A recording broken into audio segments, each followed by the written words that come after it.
Olá pessoal, sejam todos muito bem-vindos ao OndaCast, que é o podcast da Onda Autismo, onde a gente traz informações importantes para vocês relacionadas à condição do autismo no nosso país e no mundo. Hoje nós vamos falar sobre o autismo no censo. Então, se você quer entender como é que se dá isso, como é que está acontecendo isso no nosso país, fica ligado aí no vídeo que vem a seguir. Você está ouvindo o OndaCast, o podcast da Onda Autismo sobre TEA, trazendo informação e entretenimento com respeito ao protagonismo e à representatividade. Então, dando uma pausa nessa sequência de vídeos, onde eu venho explicando o autismo para vocês, venho trazendo alguns exemplos de como a condição se apresenta nas vivências das pessoas, nas questões relacionadas ao convívio social, como a sociedade enxerga o autismo. Hoje nós vamos falar sobre o autismo no censo. Como vocês sabem, as questões sobre autismo foram incluídas no censo demográfico do Brasil pelo IBGE. Essa discussão aconteceu alguns anos atrás, depois de alguma luta da comunidade, pedidos da comunidade para que fossem incluídas as questões do autismo no censo. Foi decretado que seriam então feitas essas questões na próxima pesquisa, que era para ter acontecido no ano anterior e acabou não acontecendo por causa da pandemia. Mas esse ano, 2022, começou então já o recenseamento, né? As pessoas já estão fazendo as perguntas nos domicílios e o processo já está acontecendo como acontece a cada década, né? Então, para a gente ter essa noção de quantos autistas existem no Brasil, ou um princípio, né, de informação oficial em relação ao autismo no Brasil. E, se vocês bem lembram, quando começou essa discussão há alguns anos, então relembrando toda essa trajetória aí, houve alguma pressão em cima da política, do governo, para que fosse colocado o autismo na pesquisa. À época, teve quem sugerisse que talvez fosse melhor colocar no PNAD, né, que é a Pesquisa Nacional por Amostra de Domicílios, que seria melhor do que no censo. Um grande grupo preferiu o censo e reivindicou que fosse colocado no censo por ser uma pesquisa mais completa, ou por considerarem ser uma pesquisa mais completa. Houve toda essa mobilização da sociedade e acabou sendo incluído mesmo no censo.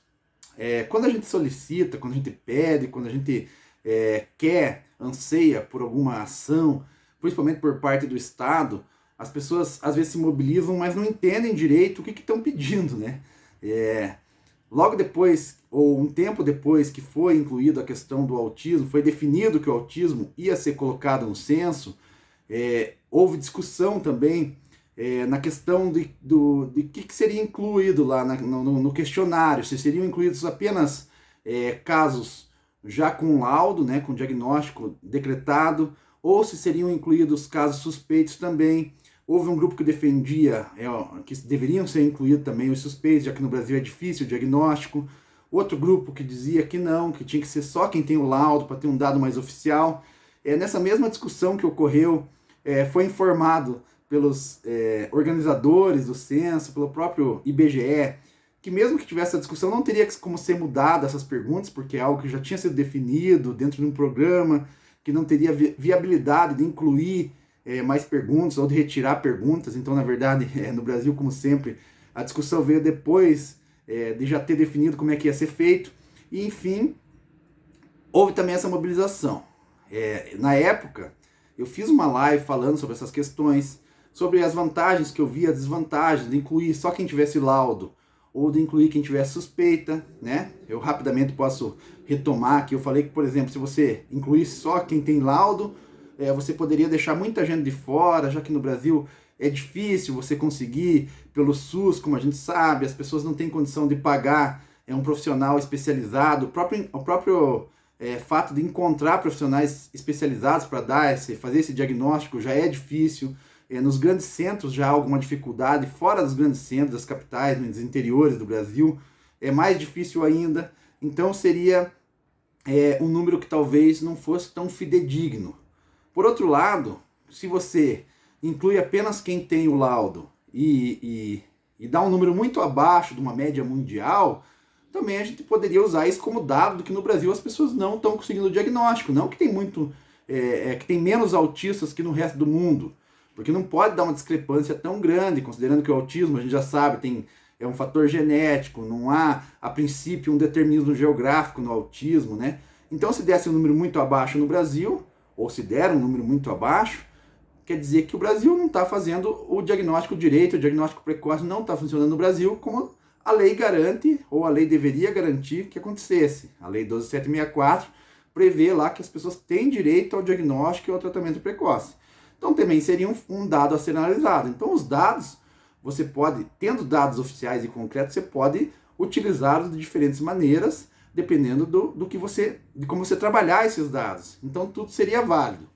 Mas acontece que começou o censo de fato, os recenseadores estão passando nas casas, já nos domicílios, e o pessoal começou a se manifestar aí na internet. Eu vi muitas manifestações, preocupações de várias pessoas que disseram assim: eu tenho filhos autistas em casa, o recenseador passou no meu domicílio e não me fizeram nenhuma pergunta sobre autismo.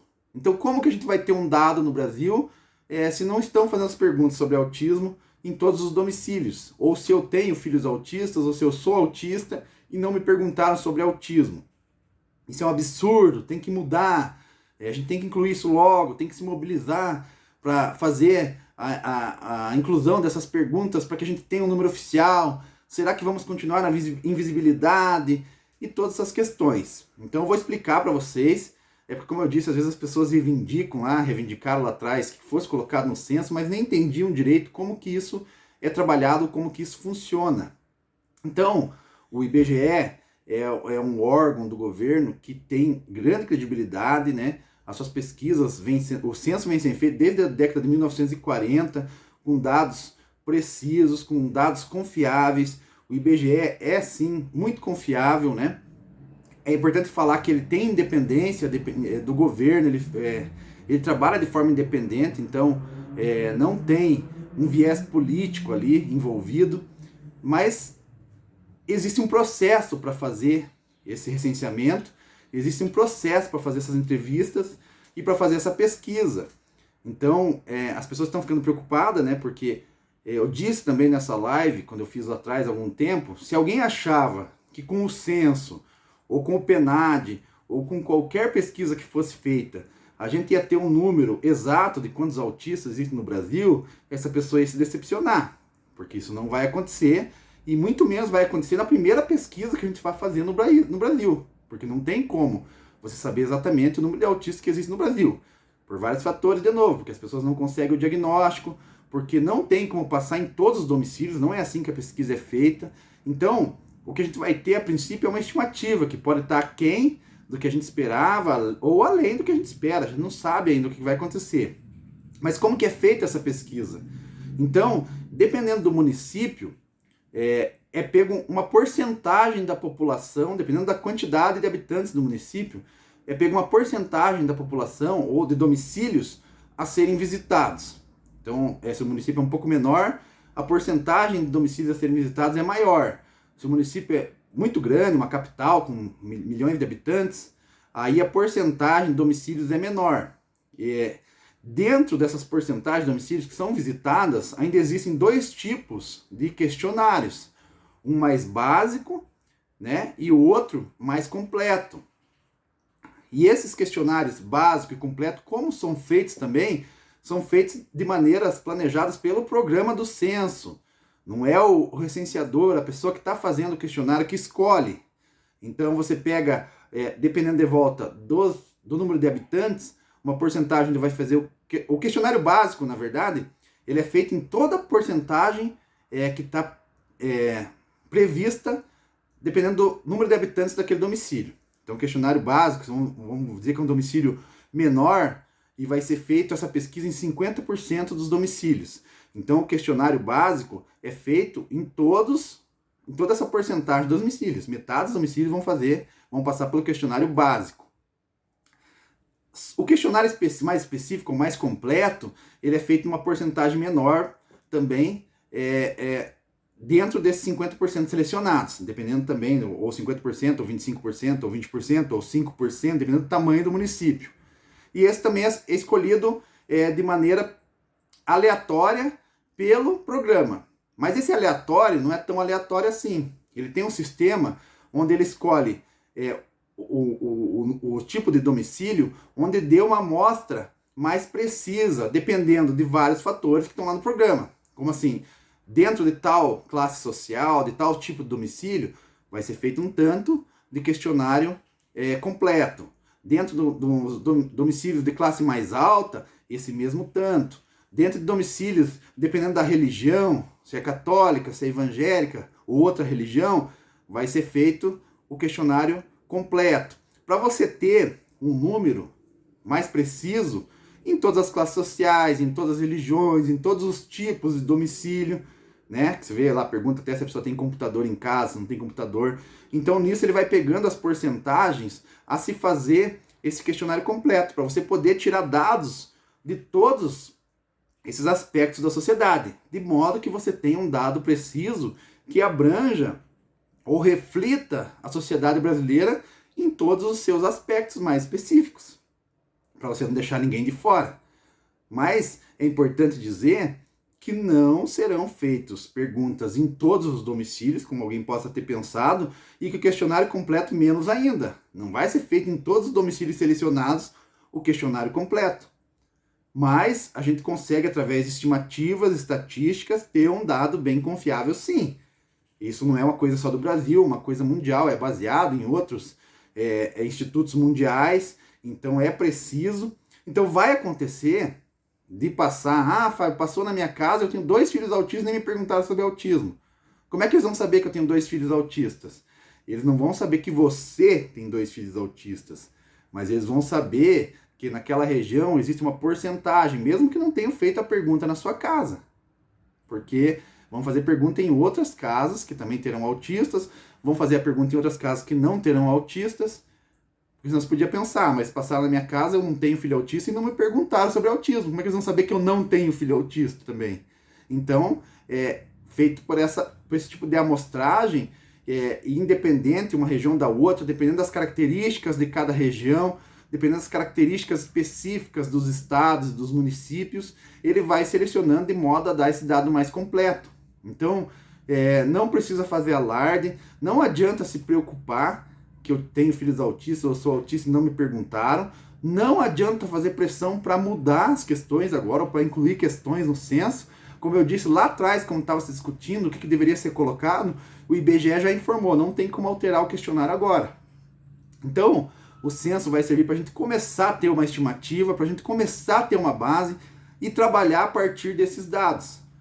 Por que no Brasil deu uma porcentagem tão menor que nos outros países de autistas? Não é porque o censo foi mal feito, é porque no Brasil talvez a gente não esteja conseguindo o diagnóstico, não tenha acesso à saúde.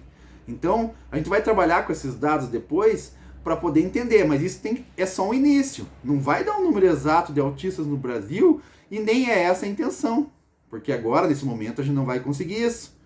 Como que são outros caminhos para que a gente consiga isso?